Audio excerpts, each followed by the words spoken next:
For today's ganap, i-share ko sa inyo yung ganap ko nung pumunta ako sa OWA. OWA means Overseas Workers Welfare Administration. So ito na nga. Pagpasok ko pa lang dito sa OWA entrance ay ito na bumungad sa akin. May pakapi sila ngayon.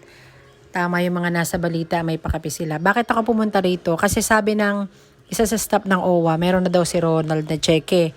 Ito yung cheque na nakukuha ng isang OFW pag sila ay nagkakasakit or may mga operations na nangyari sa kanila. So may konting mga insure o allowances na nakukuha. So ito na nga. Alam nyo ba dito sa OWA, meron ditong insurance and financial assistance, education benefits, medical and health assistance. Ito na nga yung kukunin ko. Perforation assistance, livelihood and reintegration program. Pagpasok ko dito sa OWA, nagkape muna ako kasi hindi pa ako nagbe-breakfast dyan. Ayan, as you can see, meron ditong coffee department na pwedeng magkape dito ang mga OFW or asawa ng OFW na may gagawin, may asikasuhin dito sa loob ng OWA.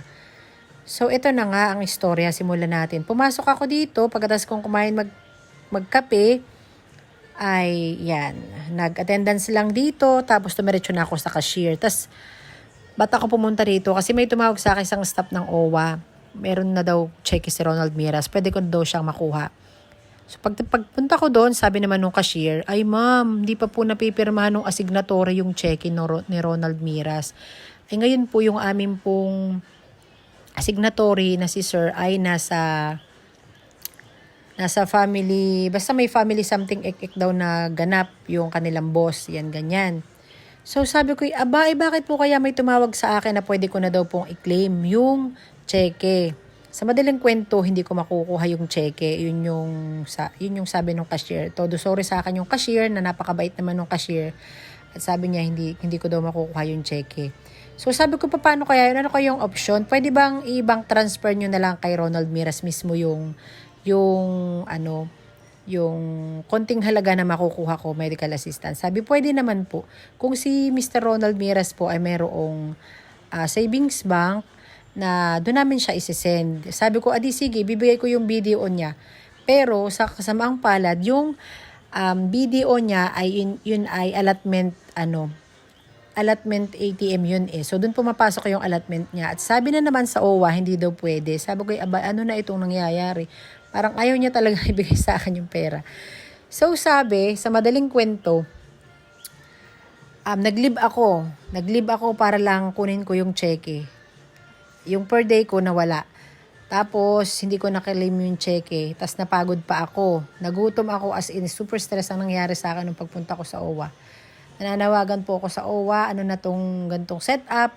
Baka naman po pwedeng pakiayos kasi po, ito po ay alam ko na hindi rin ginusto ng staff, pero ito po ay isa sa negligence po nila sa totoo lang. Kasi po, hindi naman ako pupunta dyan sa OWA branch kung wala pong tumawag sa akin na pwede ko nang i-get yung cheque ni Ronald. Pangalawa, wala din naman po silang sinabi na hindi ko rin mai-encash yung cheque agad dahil yung mismong may katawan po yung pwedeng mag-encash magpapalit ng cheque ay nasa abroad nga po yung mismong naging pasyente. Paano po yun? Sana gawan nyo ng action yung mga ganitong setup po, OWA. Kasi po hindi po maganda sa kagaya naming working mom na napapagod, nagpapabalik-balik papunta dyan sa OWA. Tapos ay hindi naman namin nakukuha yung serbisyo or yung maliit na halaga lang na dapat na makuha na agad ng pamilya ng isang OFW. So, yun lang po. Share ko lang po sa inyo itong aking naging karanasan sa pagpunta ko sa OWA. Salamat po. Lagay ko na lang po sa comment section kung anong department o kung saang lugar po yung OWA.